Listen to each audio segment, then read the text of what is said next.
اور ساری دنیا کے درخت قلم بن جائیں اور سارے سمندر روشنائی اور ان سے لکھنے بیٹھو تو ختم ہو جائیں درخت اور ختم ہو جائیں سمندر، مگر اللہ کی باتیں کہاں ختم ہوتی ہیں، اور قرآن کے اچھے اسٹوڈنٹس کو بس بولنے کا موقع چاہیے ہوتا ہے۔ یوسف علیہ السلام نے اس قیدی سے کہا کہ اپنے آقا سے میرا ذکر کرنا۔ اگلی آیت ہے، شیطان نے بھلا دیا اس کو ذکر کرنا اپنے آقا سے تو وہ ٹھہرا رہا قید میں کئی سال۔ ورڈ پون لفظ سن پائی۔ اب سنو مزے کی بات، اس آیت میں اپنے آقا سے ذکر کرنے کے لیے لفظ آیا ہے ذکر ربی۔ اس کے دو مطلب ہیں، آقا سے ذکر کرنا اور آقا کا ذکر کرنا۔ اصل میں اس آیت کے بھی دو مطلب ہیں۔ پہلا، شیطان نے اس ساتھی قیدی کو بھلا دیا کہ وہ بادشاہ سے یوسف علیہ السلام کا ذکر کرتا، اور دوسرا، شیطان نے یوسف علیہ السلام کو بھلا دیا اپنے رب کا ذکر کرنا، اس لیے وہ ٹھہرے رہے جیل میں اگلے کئی سال۔ آئی سمجھ؟ ہیں؟ وہ بمشکل آنکھیں کھول پائی۔ آپ صلی اللہ علیہ وآلہ وسلم نے فرمایا کہ اگر میرے بھائی یوسف یہ الفاظ نہ کہتے تو اتنے برس جیل میں نہ ٹھہرے رہتے۔ مگر انہوں نے جیل سے نکلنے کی کوشش ہی تو کی تھی، اس میں کیا بری بات ہے؟ میرے یا تمہارے جیسے لوگوں کے لیے جیل سے نکلنے کی کوشش کرنا دراصل خود ایک جہاد ہے، ایک اچھا کام ہے، ہم کریں تو ٹھیک ہوگا، مگر مقربین کی حسنات دراصل سیئات شمار ہوتی ہیں۔ کس کی کیا شمار ہوتی ہیں؟ اس نے ترجمہ مانگا۔ مطلب جو لوگ اللہ تعالیٰ کے مقرب بندے ہوتے ہیں ان کی حسنات یعنی چھوٹی نیکیاں ان کی غلطیاں شمار ہوتی ہیں، گناہ نہیں، کہ انبیاء کبھی گناہ نہیں کرتے تھے۔ نہیں سمجھ آئی بھائی؟ دیکھو مسجد میں جھاڑو لگانا کتنی اچھی بات ہے نا؟ جو عورت مسجد میں جھاڑو لگاتی تھی جب فوت ہو گئی تو اللہ کے رسول صلی اللہ علیہ وآلہ وسلم نے اس کے لیے خصوصی دعا کی۔ یہ ایک حسنہ ہے، ایک نیکی، لیکن تصور کرو کسی ایسے اسکالر کو جس کا عمل بھی نیک ہو اور علم بھی بہت ہو، اللہ نے اسے ریسورسز دیے ہوں، ٹیلنٹ دیا ہو، مواقع دیے ہوں کہ وہ پوری دنیا میں جا کر دین کی تبلیغ کرے، بڑے بڑے فورمز پہ جا کے قرآن کی باتیں لوگوں کو سنائے۔ اب اگر ایسا بندہ سب چھوڑ چھاڑ کر مسجد میں دن رات صفائی کرنے لگ جائے تو ہوگی یہ بھی ایک نیکی، مگر یہ اس کی برائی شمار ہوگی، کیونکہ جو جتنا نیک اور اچھا ہوگا اللہ کی اس سے توقعات اتنی بڑھ جائیں گی۔ کوئی عام بندہ رہائی کا کہے بادشاہ سے تو بہت اچھا، مگر اللہ تعالیٰ کو یوسف علیہ السلام سے اس سے کہیں زیادہ کی توقع تھی۔ مطلب انہوں نے اللہ تعالیٰ کو ناراض کیا؟ نہیں، استغفر اللہ، نا، انبیاء کبھی بھی اللہ تعالیٰ کو ناراض کرنے والے کام نہیں کرتے، وہ معصوم تھے، اور یوسف علیہ السلام کی تو اللہ نے صرف اس ذرا سی کمی کی طرف توجہ دلائی کیونکہ وہ ایک کامل انسان تھے، صبر والے اور علم والے۔ یہ غلطی تھی کہ انسان کو مصیبت میں صرف اللہ کی طرف دیکھنا چاہیے۔ اچھا اب وہ سنو جو میں سوچ رہا تھا۔ وہ چت لیٹا بولتا جا رہا تھا۔ تم نے نوٹ کیا یوسف علیہ السلام کو دنیا کا آدھا حسن دیا گیا تھا، اور جن عورتوں کو خواہش ہوتی ہے کہ ان کا بچہ خوبصورت ہو وہ روز سورہ یوسف پڑھتی ہیں، مگر اللہ تعالیٰ نے ایک دفعہ، قطعاً ایک دفعہ بھی سورہ یوسف میں نہیں کہا کہ یوسف خوبصورت تھے، ان کا حسن کا ذکر بھی نہیں کیا، کیونکہ اللہ نے ہمیں احسن القصص سورہ یوسف اس لیے دی تاکہ ہم کسی انسان کی ان خوبیوں کو جان پائیں جو اس کو اللہ کی نظر میں خوبصورت بناتی ہیں۔ مگر ہے نا یار، کوئی یہاں قرآن سمجھ کر کیوں نہیں پڑھتا؟ تم سن رہی ہو نا؟ ہاتھ بڑھا کر ہنا کے بالوں کی لٹ کھینچی۔ کٹو یار، سنو، میں تم سے بات کر رہا ہوں۔ سونے دو بھائی، وہ نیند میں تھی۔ ایک وقت آئے گا حنین یوسف جب تم میری باتوں کو مس کیا کرو گی، بڑے ہی خفا انداز میں وہ بولا۔ کون سا وقت؟ اس کے ذہن میں کوئی فکر جاگی۔ جب میں شادی کے بعد رخصت ہو کر کسی کا گھر داماد بن جاؤں گا۔ توبہ، وہ نیند میں بھی زور کی ہنسی۔ آپ کو کوئی گھر داماد نہیں بنائے گا؟ ایویں نہیں بنائے گا؟ جیب خالی ہے تو کیا ہوا، بندہ بہت اچھا ہوں میں، ایک تو خوش اخلاق اتنا ہوں، اوپر سے خوبصورت بھی ہوں۔ ذرا رک کر پوچھا۔ ہوں نا؟ اس نے بلاخر تکیہ اٹھا کر زور سے نیچے اچھالا۔ سو جاؤ بھائی، میں کبھی نہیں مس کرنے والی آپ کو، جائیں کر لیں شادی۔ یاد کا بلبلا پھٹا اور وہ واپس اس نیم اندھیر تہ خانے میں آئی۔ اس کی آنکھوں سے ٹپکتے آنسو سعدی کی شرٹ پہ گر رہے تھے۔ دل جیسے بری طرح ٹوٹ گیا تھا۔ وہ سعدی کے لیپ ٹاپ اور دوسرے گیجٹس والا باکس چھوئے بغیر واپس سو لی۔ کسی بھی چیز کا دل نہیں چاہ رہا تھا۔ یہ اہل درد بھی کس کی دہائی دیتے ہیں، وہ چپ بھی ہو تو زمانہ ہے ہم نوا اس کا۔ وہ بار کے کاؤنٹر کے اونچے سٹول پہ بیٹھا تھا۔ پیچھے لوگوں کا شور، موسیقی، جلدی بجھتی روشنیاں تھیں۔ وہ بار بار کلائی کی گھڑی دیکھتا، چہرے پہ فکر مندی بھی تھی اور امید بھی۔ ہے شیرو، وہ سپل اس کے ساتھ والے اسٹول پہ آ بیٹھی، کلچ کاؤنٹر پہ دھرا اور چہرہ اس کی طرف موڑا، اپنے سنہری بالوں کو اونچی اور چھوٹی سی پونی میں کسے اور سرخ لپسٹک لگائے۔ شہرین ہمیشہ کی طرح خوبصورت لگ رہی تھی۔ وہ اسے دیکھ کر مسکرایا۔ کیسی آپ؟ ایک دم سے ساری دنیا رنگین ہو گئی تھی۔ وہ مسکراتے بھی اس کے لیے آرڈر کرنے لگا۔ میں تو ٹھیک ہوں، مگر تم نے شادی کے بارے میں سنا؟ او گاڈ، مجھے ابھی تک یقین نہیں آ رہا۔ وہ سر شوق عالم میں نفی میں ہلاتی موبائل پہ انگلی پھیر رہی تھی۔ نوشرواں کی مسکراہٹ غائب ہوئی، حلق میں کوئی کریلا پھنسا۔ جی میں نے سنا۔ مطلب کہ لا قانونیت کی حد ہوتی ہے، پہلے گولی اور پھر اغوا۔ یہ پکچر دیکھی تم نے؟ اس نے اسکرین پہ وہی پولیس فوٹوگراف نکال کر اس کے سامنے کی۔ یہ وائرل ہو رہی ہے۔ اس کے یونیورسٹی کے دوست اس کے لیے #SaveSaadi ٹرینڈ کو بہت پروموٹ کر رہے ہیں۔ مجھے بھی اسی سے پتہ چلا۔ تمہیں پتہ ہے انہوں نے لیڈز میں اس کے لیے ویجل بھی کیا ہے؟ دیکھو کتنی بری طرح پیٹا گیا اسے۔ وہ فکر مندی اور تعصب سے بولے جا رہی تھی اور وہ صبر سے گھونٹ بھرتا گیا۔ مشروب زہر جیسا تلخ تھا۔ آپ واپس کب جا رہی ہیں؟ سونیا کو مس تو کر رہی ہوں گی۔ میں اگلے ہفتے چلی جاؤں گی، مگر یقین کرو جب سے میں نے شادی والی نیوز دیکھی ہے بہت اپسیٹ ہوں۔ شکر ہے تم مجھے مل گئے، کم از کم کسی سے ڈسکس تو کر سکتی ہوں۔ اس دن اتنا کچھ بول گئی میں اس کے بارے میں، جو بھی ہے وہ اچھا لڑکا ہے۔ پھر رک کر سوچا، ہے کہنا چاہیے یا تھا؟ واپس جا کر کیا پلانز ہیں آپ کے؟ ایک سوشلائٹ کے کیا پلان ہو سکتے ہیں؟ وہی روٹین لائف۔ ویسے تمہیں کیا لگتا ہے شادی کو ان لوگوں نے مار دیا ہوگا؟ گلاس پہ نوشروا کی انگلیوں کی گرفت سخت ہو گئی اور لب بھینچ گئے، آنکھوں میں بے پناہ بیزاری اتری۔ پتہ نہیں، اور گھونٹ بھرا۔ شہرین ہنوز تعصب سے بولے جا رہی تھی۔ وہ مرا ہوا ہاتھی 20-25 لاکھ کا تھا۔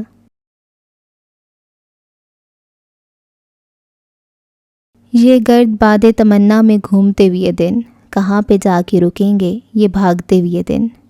2 ہفتے بعد وہ گرم صبح کسرے کاردار اور ملحقہ انیکسی پہ چمکدار سی طلوع ہوئی تھی۔ زمر نے آئینے کے سامنے کھڑے بالوں میں برش پھیرتے کھڑکی سے باہر دیکھا تو سبزہ زار پہ ملازموں کی چہل پہل شروع ہوتی دکھائی دے رہی تھی۔ تبھی باتھ روم کا دروازہ کھلا اور وہ باہر آیا۔ زمر نے برش رکھ دیا اور پرس اٹھائے باہر نکل گئی۔ فارس نے ایک نظر اسے جاتے دیکھا اور دوسری کمرے پہ ڈالی، جس کو وہ ہر صبح چند منٹوں میں نفاست سے سمیٹ چکی تھی۔ تکیے بیڈ پہ، بیڈ کور برابر۔ ایک تلخ مسکراہٹ کے ساتھ اس نے سر جھٹکا اور الماری کی طرف آیا۔ آج اسے جاب پہ جاتے 5واں دن تھا۔ یہ 5 جون تھی اور 21 مئی کی اذیت ناک دن کو گزرے قریباً 2 ہفتے بیت چکے تھے۔ زمر باہر نکلی تو نیچے صداقت کی کچن سے خوشبو آ رہی تھی۔ وہ حنا کے دروازے پہ رکی، پھر اسے دھکیلا تو اندر کا منظر نمایاں ہوا۔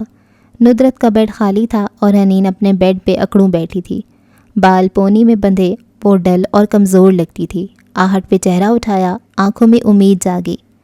بھائی کا کچھ پتہ چلا؟ لیکن اگر تم چاہو تو میرے ساتھ چل سکتی ہو، ہم مل کر شادی کو ڈھونڈیں گے۔ حنا کے چہرے کی جوت مان پڑ گئی، اس نے تھوڑی گرا دی۔ میں کچھ بھی نہیں کر سکتی، میری وجہ سے اپنے آخری دن بھائی اتنا ناراض ہوا تھا۔ میں آپ کی طرح نہیں ہوں کہ، نظریں جھکائے خفگی سے بولی، اس سے 4 سال بات نہ کروں اور پھر ظاہر کروں کہ مجھے اس کی بہت پرواہ ہے۔ چوکھٹ میں کھڑی زمر کی آنکھوں میں نمی ابھری۔ حنین، مجھ سے ایک غلطی ہوئی تھی اور میں اس کے لیے شرمندہ ہوں۔ تم نے سنا؟ I am sorry for that۔ وہ بولی تو آنکھوں میں شکوہ اور آواز میں کپکپاہٹ تھی۔ میں نے 4 سال اس سے تعلق نہیں رکھا، میں نے غلط کیا، اور مجھے تب یہ احساس ہو گیا تھا جب ابا نے بتایا کہ مجھے گردہ سعدی نے دیا تھا۔ میں اس دن اس کے پاس چلی گئی تھی اور ہمارے درمیان سب ٹھیک ہو گیا تھا، مگر اس کا یہ مطلب نہیں کہ وہ 4 سال مٹ گئے۔ مجھے مرتے دم تک ان کا افسوس رہے گا۔ اس کی آواز بلند ہو رہی تھی۔ حنین نگاہیں اٹھا کر اسے دیکھنے لگی۔ اس کی آنکھوں میں دکھ کی کرچیاں سی بکھری تھیں۔ اگر تم مجھ سے پوچھو تو میرا دل چاہتا ہے کہ ہر اس شخص کو روکوں جو اپنے کسی خونی رشتہ دار سے ناراض ہے، اور کہوں کہ اس کو کال کر لو، اس سے تعلق جوڑ لو، چاہے اس نے آپ کا کتنا بھی دل کیوں نہ دکھایا ہو۔ میری طرح اتنے سال ضائع نہ کرو بیکار کی انا میں۔ اگر تعلق نہیں جوڑو گے تو پتہ ہے کیا ہوگا؟ آپ کے بچوں میں انہی بہن بھائیوں کی شکلیں اور عادتیں نظر آنے لگیں گی جن سے آپ بہت دکھی دل کے ساتھ علیحدہ ہوئے تھے۔ اللہ تعالیٰ کیوں بناتا ہے آپ کی اولاد میں آپ کے رشتوں کی مشابہت؟ اس لیے تاکہ آپ ان کو نہ بھول سکیں، کیونکہ اگر ہم نے جلد صلح نہ کی تو وہ مر جائیں گے، کھو جائیں گے، یا ہم مر جائیں گے، کھو جائیں گے۔ میں نے غلطی کی تھی اور مجھے اس کے لیے ہمیشہ افسوس رہے گا، مگر تم میری غلطی کیوں دہرا رہی ہو؟ آخری فکرے پہ ہنا نے منہ موڑ لیا۔ ایک حادثے کے بعد اپنے واحد پیرنٹ کو مزید بیمار دیکھنا اور ساری دنیا سے کٹ آف کر کے کمرے میں پڑ جانا، اور جو اپنے تمہارے پاس ہیں ان کو ہر وقت الزام دیتے رہنا، تمہیں لگتا ہے یہ تمہاری کہانی ہے نا؟ نہیں، اگر 4 سال پیچھے جاؤ تو یہ میری کہانی ہے۔ جب میں اس غلطی کو نہیں دہرا سکتی تو تم کیوں دہرا رہی ہو؟ حنین نے جواب نہیں دیا، منہ موڑے گیلی آنکھوں سے کھڑکی کو دیکھے گئی۔ مجھے نہیں پتا تمہیں کون سا گلڈ روز بروز کمزور کرتا جا رہا ہے، لیکن میں جس حنین کو جانتی ہوں وہ ہمارے خاندان کا سب سے جینیس اور بولڈ بچہ تھی۔ اتنی ڈل اور کم اعتماد نہیں تھی وہ۔ تمہیں سعدی سے محبت ہے تو اٹھو اور اس کمرے سے باہر نکلو اور اس کے لیے کوشش کرو، یا کم از کم میری اس کے لیے محبت کو جج کرنا چھوڑ دو۔ اور وہ مڑ گئی تو پیچھے سے ہنا ہلکا سا بولی، مجھے پتہ ہے آپ کو بھائی سے بہت محبت ہے، اور ساری بات یہی ہے کہ آپ کو صرف بھائی سے محبت ہے۔ گیلی آنکھوں سے اس نے زمر کی پشت دیکھی۔ اگر سعدی کی جگہ حنک ہوتی تو آپ اتنی بھاگ دوڑ کبھی نہ کرتی۔ میرے اور آپ کے درمیان کوئی تعلق نہیں ہے، ہم ایک ٹیم کبھی نہیں ہو سکتے، اس لیے میرے ساتھ بار بار یہ پیپ ٹاک کرنا چھوڑ دیں۔ زمر نے گہری سانس لی اور باہر نکل کر دروازہ بند کر دیا۔ پیچھے حنین کی آنکھوں سے آنسو گرنے لگے۔ وہ میرا بیسٹ فرینڈ تھا پپو، آپ کو اندازہ بھی نہیں کہ میں کتنی اکیلی ہو گئی ہوں۔ سر جھکائے آنسو صاف کرتے وہ خود سے کہہ رہی تھی۔ زمر نیچے لاؤنج میں آئی تو صداقت چائے لا رہا تھا۔ بھابی ریسٹوران چلی گئیں؟ جی باجی، ہر روز جلدی چلی جاتی ہیں اور دیر سے آتی ہیں، آنٹی جی کو تو چپ ہی لگ گئی ہے۔ زمر نے جوابی تبصرہ نہ کیا اور ٹانگ پہ ٹانگ جما کر بیٹھی، چائے کا کپ اٹھا لیا، تبھی وہ سیڑھیاں اترتا دکھائی دیا۔ تھانے سے فون آیا ہے، بلا رہے ہیں، کیا آپ چلیں گی؟ والیٹ جیب میں رکھتے اس نے پوچھا۔ زمر نے گھونٹ بھرتے ہوئے شانے اچکائے۔ میں ایک اٹارنی ہوں، ایک نوٹس پہ ان پولیس والوں کو عدالت بلوا سکتی ہوں، ان کو کام ہے تو وہ ہمارے پاس آئیں۔ اس نے کوٹ کا بٹن بند کرتی ہوئے گہری سانس لی۔ وہ لفٹ والا آدمی نیاز بیگ، اسے کل رات گرفتار کر لیا گیا، دوپہر میں آپ کو پک کر لوں گا، آپ اس سے ملنا تو چاہیں گی؟ زمر نے چونک کر کپ نیچے کر کے اسے دیکھا۔ وہ اب ریک سے چابی اٹھا رہا تھا، وی گلے کی شرٹ پہ گرے کوٹ پہنے ہوئے تھا۔ جاب شروع کر لی، مگر کالر والی ڈریس شرٹ یا ٹائی پہننا تو اس کو پسند ہی نہیں ہے جیسے۔ بال ذرا بڑے تو پھر سے چھوٹے کروا لیے، اپنی جاب کے لحاظ سے مناسب لگ رہا تھا۔ زمر نے نظریں پھیر لیں اور ہلکا سا اس بات میں سر ہلا دیا۔ اوکے۔ فارس نے بس رک کر ایک نظر اس پہ ڈالی اور پھر بیرونی دروازے کی طرف چلا گیا۔ چلو یہ سیل بلا خیز ہی بنے اپنا، سفینہ اس کا، خدا اس کا، نہ خدا اس کا۔ ہسپتال کا کشادہ اور پرتعش کمرہ اس صبح بھی دمک رہا تھا۔ کاؤچ پہ میری بیٹھی، کتاب چہرے کے سامنے کیے ہوئے تھی۔ بستر پہ لیٹے سادے کے بازو آزاد تھے، مگر پاؤں میں ہتکڑی لگا کر بیڈ کے ساتھ نتھی کر دی گئی تھی۔ سر کی طرف سے بیڈ اونچا کر رکھا تھا اور وہ کھلی آنکھوں سے پہلے سے خاصا بہتر نظر آتا ارد گرد دیکھ رہا تھا۔ تمہیں کاردار صاحب نے میری نگرانی کے لیے ادھر چھوڑا ہے؟ دفعتاً اس نے پکارا، مگر میری کتاب پڑھتی رہی۔ کیا تمہیں معلوم ہے مجھے گولی کس نے ماری تھی؟ میری نے صفحہ پلٹایا، نگاہیں صفحے پہ جمی تھیں۔ وہ پلکیں سکیڑے غور سے اسے دیکھ رہا تھا۔ تمہیں سب معلوم ہے، تم بھی ان کی شریک جرم ہو۔ خاموشی نے پھر سے اطراف کو اپنی لپیٹ میں لے لیا۔ دفعتاً سعدی نے ٹھنڈی سانس لی۔ تمہارا بچہ کیسا ہے؟ اس کا علاج کیسا جا رہا ہے؟ اب کہ اس کا انداز دوستانہ تھا۔ میری نے پلک تک نہیں جھپکی، اسی طرح پڑھتی رہی۔ سعدی نے نگاہیں ادھر ادھر دوڑائیں۔ کمرہ بالکل صاف تھا۔ اس کاؤچ اور بیڈ اور ضروری طبی اشیاء کے علاوہ اس کمرے میں کوئی بھی شے نہ رکھی تھی جو اس کے کسی کام آ سکتی، کوئی کھڑکی تک نہ تھی۔ میرے گھر والے میرے لیے پریشان ہوں گے، ان کو صرف اتنا بتا دو کہ میں زندہ ہوں۔ بولتے ہوئے اس کی آواز بھر آئی۔ بہت امید سے میری کو دیکھا، مگر اس نے نگاہیں تک نہیں اٹھائیں۔ مجھے کچھ چاہیے، کچھ دیر بعد سعدی نے پکارا۔ میری نے فوراً چہرہ اٹھا کر اسے دیکھا۔ وہ آدھے آستین کی ہسپتال کی شرٹ میں ملبوس، تکیوں کے سہارے نیم دراز اس کو دیکھ رہا تھا۔ کیا؟ اس نے بے تاثر اسپاٹ انداز میں دریافت کیا۔ مجھے قرآن لا دو، میں اسی کو پڑھ لوں گا۔ جیسے تم بور ہو رہی ہو ویسے ہی میں بھی بور ہو رہا ہوں، اتنا تو تم کر سکتی ہو میرے لیے۔ اوکے، منگوا دوں گی۔ اور دوبارہ سے کتاب چہرے کے سامنے کر لی۔ سعدی نے گہرے کرب سے آنکھیں بند کر لیں۔ ہر غلط بات پہ میں آپ کی کہہ دوں لبیک، اس طرح خون صداقت نہیں کر سکتا میں۔ تھانے کے اس کمرے میں چوکور میز بچھی تھی۔ فارس اور زمر برابر کرسیوں پہ بیٹھے تھے۔ دائیں ہاتھ ASP سرمد شاہ تھا۔ سامنے بچھی کرسیوں پہ نیاز بیگ براجمان تھا۔